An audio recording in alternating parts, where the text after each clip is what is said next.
नमस्कार दोस्तों, तो आइए आलोक एजुकेशन चैनल पर आप सभी लोग का स्वागत है। दोस्तों, आज हम लोग चर्चा करेंगे मुगल कालीन भाषा एवं साहित्य के बारे में।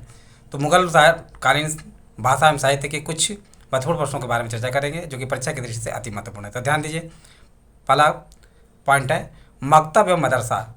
मकतब एवं मदरसा में क्या होता था? तो मकतब एवं मदरसा में दोस्तों से मुस्लिम शिक्षा दी जाती थी।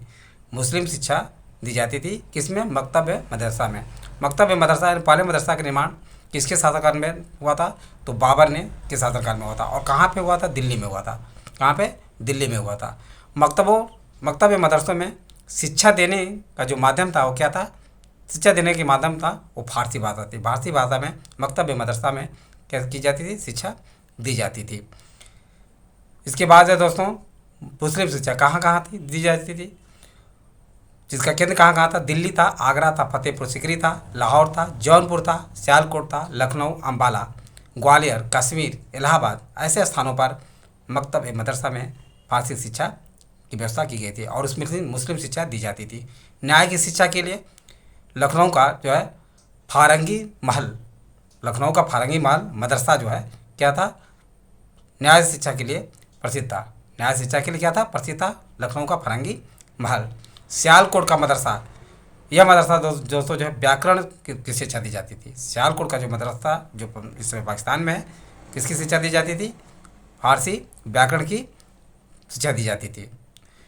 फाजिल, फाजिल क्या होता? वह प्रमाण पत्र जो दर्शन के विद्यार्थियों को दिया जाता था। वह प्रमाण पत्र फाजिल वो होता था जो दर्शन के विद्यार्थियों को प्रदान किया जाता था। उसी प्रकार आलिम, वह प्रमाण पत्र जो धार्मिक शिक्षा के विद्यार्थियों को दिया जाता था। आलिम वो होता था जो धार्मिक शिक्षा ग्रहण करने वाले विद्यार्थियों को प्रदान किया जाता था। साहित्य के विद्यार्थी को काबिल प्रमाण पत्र दिया जाता था। साहित्य के विद्यार्थियों को कौन सा प्रमाण दिया जाता था? काबिल प्रमाण पत्र दिया जाता था। वहीं ध्यान रखिए दोस्तों, पाठशालाओं में हिंदुओं को प्रारंभिक शिक्षा दी जाती थी। पाठशालाओं में हिंदुओं को प्रारंभिक शिक्षा दी जाती थी और विद्यापीठों में क्या दी? हिंदुओं को उच्च शिक्षा दी जाती थी। हिंदुओं को उच्च शिक्षा किसमें दी जाती थी? विद्यापीठों में दी जाती थी। नगरों एवं गाँव में हिंदुओं को शिक्षा दी जाती थी। कहाँ पे? नगरों एवं गाँव में हिंदुओं को शिक्षा दी जाती है। मंदिरों में दी जाती थी। मंदिरों में, नगरों एवं गाँव में हिंदुओं को शिक्षा दी जाती थी। बनारस, मथुरा, इलाहाबाद, अयोध्या। बनारस, मथुरा, इलाहाबाद, अयोध्या दोस्तों जो है मिथिला एवं श्रीनगर मुगल काल में हिंदू शिक्षा के प्रमुख केंद्र थे। कौन कौन थे? बनारस, मथुरा, इलाहाबाद, अयोध्या, ठीक है, नदियाँ मिथिला एवं श्रीनगर। फारसी लेखन शैली खत ए बाबरी का जन्मदाता कौन था? खत ए बाबरी का जन्मदाता बाबर था। फारसी लेखन शैली खत ए बाबरी का जन्मदाता कौन था? बाबर था। अकबर, वह मुगल बादशाह जिसके समय में साहित्यिक गति सर्वाधिक प्रगति हुई, यानी साहित्य की सर्वाधिक प्रगति अकबर के शासनकाल में हुआ था। फारसी भाषा को राजभाषा का दर्जा अकबर के शासनकाल में ही प्राप्त हुआ था। अनुवाद विभाग की स्थापना अकबर ने कराया था। जहांगीर की आत्मकथा तुझकी ए जहांगीरी, तुझकी ए जहांगीरी क्या है? जहांगीर की आत्मकथा है।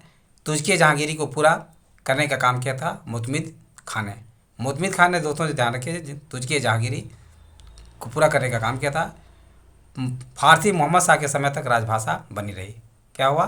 फारसी मोहम्मद शाह के समय जो है फारसी जो राजभाषा बना रही। मोहम्मद शाह के बाद राजभाषा क्या बना? उर्दू बना। अकबर एवं आईने अकबरी का लेखक कौन था? अकबरनामा, यानी अकबरनामा एवं आईने अकबरी का लेखक कौन था? अबुल फजल था। तबकात अकबरी का लिखा था, तबकात ए अकबरी को लिखा था निजामुद्दीन अहमद ने।